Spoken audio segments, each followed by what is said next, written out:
ইন্ডিয়ার সব থেকে বড় খ্রিস্টানদের চার্চ সেন্ট পল ক্যাথেড্রালে চলে গিয়েছিলাম, যেটা কিন্তু ভিক্টোরিয়ার পাশে আছে। এবং আমি যেদিন গিয়েছিলাম সেদিন প্রেয়ার হচ্ছিল। তো দেখা যাক এই ভিডিওতে কি কি হচ্ছিল। Hey Shiny, welcome back to my channel. তো আজকে আমি চলে এসেছি এসটি পল ক্যাথেড্রালে, যেটা কিন্তু ভিক্টোরিয়ার পাশেই আছে।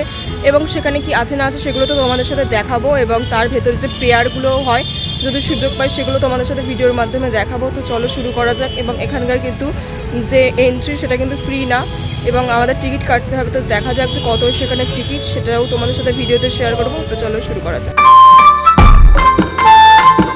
Bongaon to Sealdah AC local ধরে কিন্তু আমি চলে গিয়েছিলাম দমদম মেট্রো স্টেশনে, এবং দমদম মেট্রো স্টেশন থেকে কিন্তু আমি ময়দানে চলে গিয়েছিলাম, এবং সেখান থেকে আমি হেঁটে হেঁটে কিন্তু এসটি পল ক্যাথেড্রাল মানে সেন্ট পল ক্যাথেড্রালে চলে গিয়েছিলাম। এবং প্রথমে কিন্তু আমার স্ক্যানারে স্ক্যান করছিল না, তারপরে একজন পুলিশ আসলেন।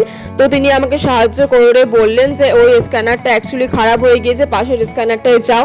তারপরে কিন্তু আমি পাশের স্ক্যানারটায় যখন গেলাম আর কি, তখন আমার হচ্ছে কিনা ওই দরজাটা খুললো, এবং আমাকে ওখানে অনেকটা টাইম ওয়েস্ট করতে হয়েছিল। আমাকে কিন্তু এমনি জাস্ট করেই হয়তো বার করে দিতে পারতো ওখান থেকে, কিন্তু আমাকে ফালতু ওখানে টাইম ওয়েস্ট করতে হলো। তো যাই হোক, সেখান থেকে আমি হেঁটে হেঁটে চলে আসলাম। হচ্ছে কিনা তোমরা দেখবে যে বিড়লা প্ল্যানেটোরিয়াম যেখানে আছে এবং ভিক্টোরিয়া যেখানে আছে সেখানেই কিন্তু সেন্ট পল ক্যাথেড্রাল আছে। বিড়লা প্ল্যানেটোরিয়ামের পাশেই কিন্তু সেন্ট পল ক্যাথেড্রাল আছে, এবং সেখানে আমি চলে গিয়েছিলাম। এবং সেন্ট পল ক্যাথেড্রালের ঢুকতেই কিন্তু দেখতে পাবে এখান থেকে তোমাদের টিকিট কাটতে হবে 30 টাকা টিকিট। কিন্তু আমরা যেদিন গিয়েছিলাম সেদিন আমাদের টিকিট কাটতে হয়নি, কারণ এই ভিডিওতে আমি তোমাদের সেটা জানাচ্ছি। পল ক্যাথেড্রালে কিন্তু টিকিট কাটাটা মাস্ট, মানে প্রত্যেক দিনই আর কি 30 টাকা করে টিকিট নেওয়া হয়। খ্রিস্টানদের চার্চ তাই কি এখানে কিন্তু 30 টাকা করে টিকিট নেওয়া হয়। কিন্তু আমি যেদিনকে গিয়েছিলাম সেদিনকে ওদের একটা র্যালি ছিল, এবং তোমার ভিড় দেখলেই বুঝতে পারছো যে সেদিনকে কত ভিড় ছিল। মানে সেদিন খ্রিস্টান সম্প্রদায়ের কোনো একটা অনুষ্ঠান ছিল। তো সেই দিন আর কি আমাদের যেরকম বাইরে থেকেও ক্যামেরা করতে দিয়েছিল, ভিতর থেকেও ক্যামেরা করতে দিয়েছিল। ভিতর থেকে কিন্তু ক্যামেরা করা একেবারেই অ্যালাউ না, তবুও ভিতর থেকে ক্যামেরা করতে দিয়েছিল, কারণ সেই দিন তারা একটা আয়োজন মতো করছিল। যেমন আমাদের হিন্দু ধর্মে যেমন পুজো টুজো হয় না, তেমনি ওদেরও কিছু একটা ওরকম হচ্ছিল, এবং ওদের র্যালি বের হচ্ছিল। তো কেউ কারোর দিকে অত তাকাচ্ছিল না, তো সেই জন্য ভিডিও করতে গিয়েছিলাম, মানে পেরেছিলাম আর কি ওর ভেতরে।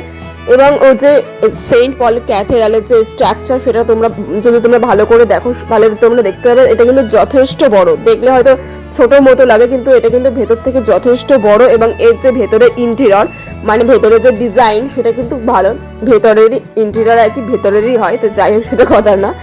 এবং এর ভেতরে সেরকম যে আহামরি বিশাল কিছু দেখার আছে তা কিন্তু না, শুধুমাত্র একটা যে প্রেয়ার রুম আছে সেখানে কিন্তু প্রেয়ার হয়, এবং সেখানে কিন্তু ক্যামেরা করা অ্যালাউ না। তবুও সেদিনকে ক্যামেরা করা অ্যালাউ ছিল। আমি হয়তো খুব লাকি, তাই জন্য আমি ক্যামেরা করতে পেরেছি। এবং এরকম বসার ছোট ছোট টুল আছে, যেখানে তোমরা অবভিয়াসলি বসে দেখতে পারবে যে কি প্রেয়ার হচ্ছে না হচ্ছে, এবং ওদের কী সব অনুষ্ঠান আছে। সত্যি কথা বলতে আমি বুঝি না, কারণ আমি তো খ্রিস্টান না, আমি হিন্দু। তো যাই হোক, এবং এখানে কিছু কিছু ছোট ছোট মূর্তি করা ছিল আর কি। সেদিন আমি সেন্ট পল ক্যাথেড্রালে গিয়েছিলাম, সেদিনকে বিভিন্ন জায়গা থেকে বাসে করে করে কিন্তু লোক আসছিল, মানে সেই র্যালিতে যোগ দেওয়ার জন্য। এবং কম করে হলেও 10,000 20,000 লোক তো হবেই সেই র্যালিতে যাওয়ার জন্য। এবং ওই জন্য সেদিনকে আমাদের কোনো টিকিট নেয়নি। এবং দেখো, এগুলো কিন্তু প্রেয়ার রুম, তা সত্ত্বেও কিন্তু ফুল খালি আছে। এবং আমি যখন গিয়েছিলাম তখন কিন্তু প্রেয়ার হচ্ছিল বেশ ভালো করে, এবং সেখানে প্রচুর সংখ্যক লোক ছিল যারা আর কি সেখানে প্রেয়ার আর কি করছিল।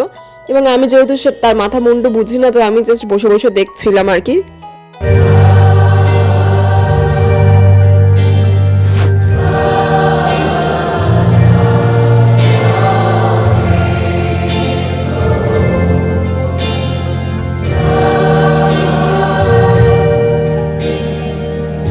যখন ক্যাথেড্রালে গিয়েছিলাম তখন ক্যাথেড্রালে একটা অনুষ্ঠান হচ্ছিল, আজকে খ্রিস্টানদের কি একটা র্যালি আছে।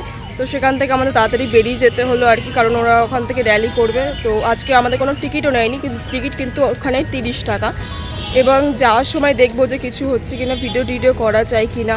এবং তারপরে আমি চলে এসেছি হাঁটতে হাঁটতে ভিক্টোরিয়াতে, এবং 30 টাকা দিয়ে আমি অবশ্যই টিকিট কেটেছি। তো বেসিক্যালি আমি যে র্যালিটার কথা বলছিলাম সেটা হচ্ছে কিনা এইরকম একটা বাসে করে কিন্তু ওদের র্যালি বের হবে। এবং এখানে কিন্তু প্রচুর আর কি এরকম বাস বলা চলে না, একটা গাড়ি মতো। এবং তার আগে তাদের যে প্রেয়ারটা তারা ছিল সেটা কিন্তু তারা সেরে নিচ্ছে। এবং এখানে কিন্তু প্রচুর লোক আছে, মানে আমি যেখানে দাঁড়িয়ে ক্যামেরা করছি তার পিছনেও কিন্তু প্রচুর লোক আছে যারা কিন্তু এই প্রেয়ারটা আর কি করবে। তো দেখো তারা কিভাবে প্রেয়ার করছে।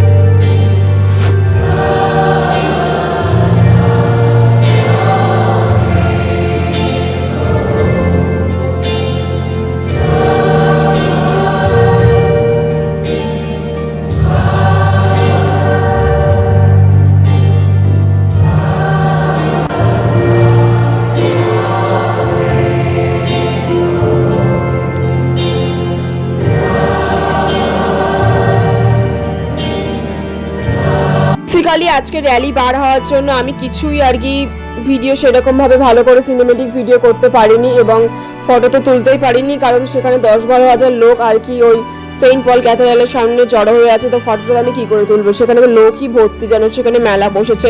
তো আজকের ভিডিওটা এই পর্যন্ত ছিল। চ্যানেলটাকে অবশ্যই সাবস্ক্রাইব করে নাও এবং আরও আমার চ্যানেলে অনেক ভিডিও আছে, সেগুলো অবভিয়াসলি চেক আউট করে নাও।